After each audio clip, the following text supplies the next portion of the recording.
Ladies and gentlemen, we're in the middle of a mortgage catastrophe and millions are heading towards financial insolvency. In 2020, around the world, interest rates would drop to zero, mortgage rates hit below 2%, and in the US hit below 3%. Millions took on huge mortgages they could just barely afford with interest rates at record lows, but now central banks around the world are lifting interest rates rapidly, and they're going to lift them much higher than many people expect, and a new report has come out that millions of households cannot afford their mortgages anymore. Because for all my viewers in the US, you may not be aware that around the world, most countries only have fixed interest rates for 2 to 5 years at the most. So what we're seeing right now is the UK, Australia, Canada, New Zealand, they're all about to have a massive mortgage crisis that will have ripple effects throughout the global financial system. We already know the banks are under huge stress, and this is going to be another blow for them as well. So it's definitely time to wake up, pay attention. In this video, I'm going to go over the huge mortgage cliff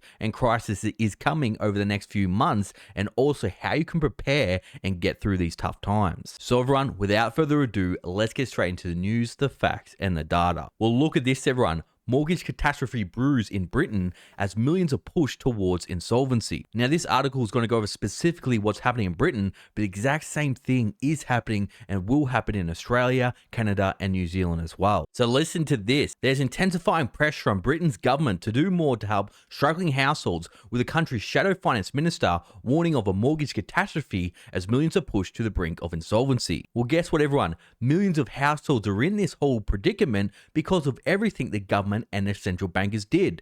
During 2020 and 2021, they printed money like crazy, they devalued your money, devalued your purchasing power, caused record inflation, lied to you, told you all the interest rates won't go up for years, and begged you to go out there, take on loans, spend out there in the economy before it's too late. And then after people went on this spending and debt binge, that's when the central bank started the hiking pain. But we'll go more in depth about the central bank boom bust cycle in a moment. The Bank of England last week hiked interest rates by 50 basis points to 5%, a bigger increase than many had expected, and the Bank of England's 13 consecutive rate rise takes the base rate to the highest level since 2008. Well, do you know why they're doing this, everyone? Well, because they were too slow to lift interest rates in the first place. They kept interest rates at zero when inflation was clearly skyrocketing. They did not get ahead of inflation, and now it's getting out of control with the inflation rate at 8.7%. And guess what? 5% interest rates isn't going to be enough to stop it, and there is going to be more pain coming. And for all my viewers watching in the US, we need to pay attention to what central bankers are doing around the world, because we're seeing a lot of surprise interest rate rises. So you better believe the Federal Reserve is not done, and there could be more rate hikes in the US as well. The surprise move, which is designed to lower inflation, will affect millions of homeowners, as the interest rates on many mortgages in the UK are directly linked to the central bank's base rate. Renters too are likely going to be hit as they see their payments increase, as buy-to-let landlords pass on higher mortgage repayment. Now, unfortunately, this is a lose-lose situation for everybody. Right now, there's a rental crisis, but guess what? A lot of homeowners that have fixed rates at 2% that are now going to refinance onto 6 or 7%, they could see their repayments double. Imagine if you're renting a house and your landlord said, look, next month we're going to double your rent. But guess what? You can thank the central bankers for that, and the government too, because we're still seeing record levels of immigration right when we're in the middle of a housing crisis. Research by the National Institution of Economic and Social Research,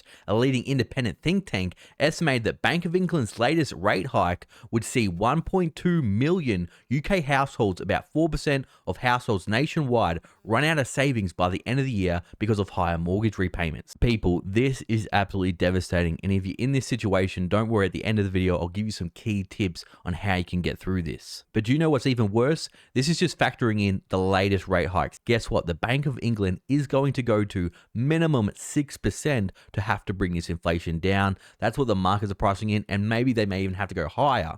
So guess what? There's going to be a lot more households going towards insolvency, and this is without factoring in all other costs skyrocketing, not just housing. That would take the proportion of insolvent households to nearly 30%, roughly 8.6 million, NIESR said last week, with the largest impact to be incurred in Wales and northeast of England. Did you hear that, people? Nearly 30% or 7.8 million households could be facing insolvency. Can you not see the economic hurricane that will be coming? I've been trying to warn people about this all along so they can prepare. Yes, I may be wrong on the timing, but the inevitable will happen. Now, of course, this is causing the government and the banks to panic, and they're having emergency meetings. So UK finance Finance Minister Jeremy Hunt on Friday met with major banks and building societies to discuss the deepening mortgage crisis in the country. Hunt said Friday that 3 measures had been agreed with banks and mortgage lenders and Financial Conduct Authority, including a temporary change to mortgage terms and a promise that consumers' credit scores would not be affected by discussions with their lenders. So what some banks are doing now, which is absolutely crazy, is some 40 or 50-year-olds, for example, they're extending their mortgage to 35 to 40 years. This is going to cause a huge retirement crisis. We're going to see a massive amount of people in retirement still paying their mortgage, and I don't think the pension is going to cut it. And that's if it's still even there. The minister also said that those at risk of losing their home, lenders agreed to a 12-month grace period before there's a repossession without consent. So that's another factor we need to take in consideration to figure out when the housing market is really going to crash. Now, there's going to be a lot of delays. There's going to be a lot of people, like I said, won't be repossessed for about 12 months. There's going to be a lot of people that use savings, a lot of people that get a second job, a lot of people that take on more and more debt. But eventually, if interest rates keep going up, if inflation keeps on going out of control, we will see a lot of forced sales on the market over the next 6 to 12 months. Now, the UK's Prime Minister Rishi Sunak has weighed in on the situation as well. UK Prime Minister Rishi Sunak conceded shortly after the Bank of England's rate hike that the government's mission to halve inflation to 5% by the end of the year has become more difficult. I may even go so far to say it is impossible. And again, it's all these central banks' fault for printing too much money and keeping interest rates too low for too long. I always said this would be hard, and clearly it's got harder over the past few months. But it's important that we do that, Sunak said Thursday at Times CEO Summit. The government is going to remain steadfast in its course and stick to the plan, it said. Well, it's going to be very interesting to see if governments will keep going according to plan, because there's going to be huge amounts of political pressure for them to either overtake their central banks or start forcing them to start cutting interest rates with countries like what we're seeing in Turkey. But unfortunately, the Bank of England has come out saying there is going to be more pain coming. The BOE Governor Andrew Bailey said Thursday interest rate rise was necessary to continue the fight against stubbornly high inflation. Official figures published ahead of the Bank of England's meeting showed annual inflation rose by 8.7% in May, exceeding expectations. It means consumer prices remain at a level far above their 2% target. And I do really feel for UK, because they've now got the highest inflation out of all major developed economies. They made a big mistake by slowing interest rates. They should have done what the Federal Reserve did at least, and because their inflation was so high, they should really be at 6 or 7% right now. He said, "We know this is hard. Many people with mortgages or loans will be understandably worried about what this means for them. But if we do not raise rates now, it could be worse later." That's exactly right, everyone. Unfortunately, we are in a lose-lose situation. What do the central banks do? Do they lift interest rates to crash inflation, but that's going to cause a huge mortgage crisis and housing market crash, bring the economy into recession, create huge amounts of layoffs? Or do they back off now, stop lifting interest rates, but risk inflation getting out of control and potentially creating hyperinflation? We are at a pivotal point in history, and the reason why these rate hikes are so painful is because interest rates have been at zero and now debt is so much higher during past rate hike cycles. The Resolution Foundation, a think tank focused on issues facing low and middle income households, has since warned that even with the latest rate rise, the problems for borrowers are far from over. It says current market pricing suggests that households remortgaging in 2024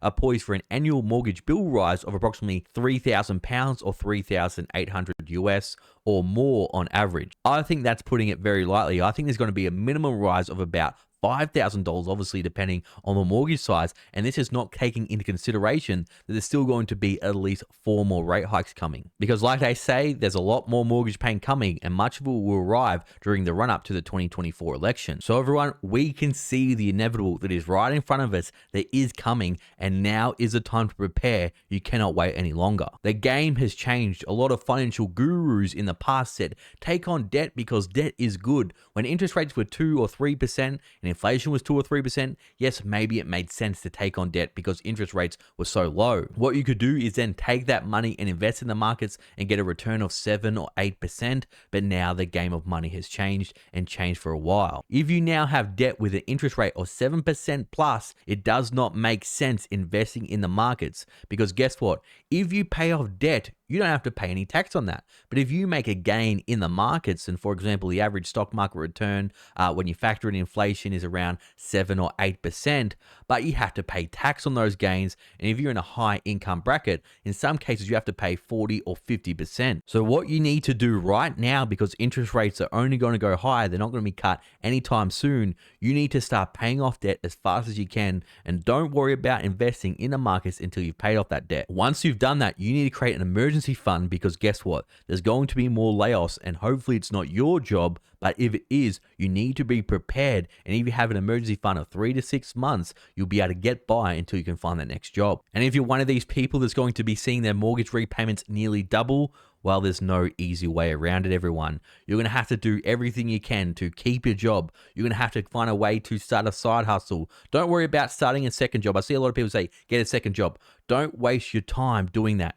You need to learn a skill. You need to become more valuable in the marketplace. Because guess what? Unfortunately, if you're just working at cafes, retail, the market does not value right now. There's huge amounts of immigrants coming into the country. They can take that job, do it easily, and do it cheaper.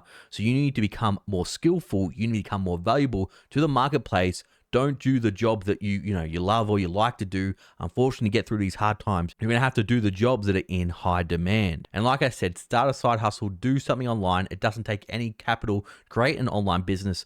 Do what I'm doing. Talk on YouTube. Talk about something you're passionate about. It's really great. It's really fun, and you can make some extra money doing it. And people, I promise you, if you just do those 3 simple things, yes, I know it's very simple, but it's not easy to do. But if you do it, you will get through these tough times. Now, if you're wanting to learn more about how to build wealth and master the cycles of gold, silver, and Bitcoin investing, I have a course. It's on a huge discount right now. You can click the link in the description below. It's still in the pre-launch phase, but when the course is finished, the price will be doubling. Now, for my loyal viewers and subscribers still watching, you're awesome. Thanks for watching. I'll see you all in the next video.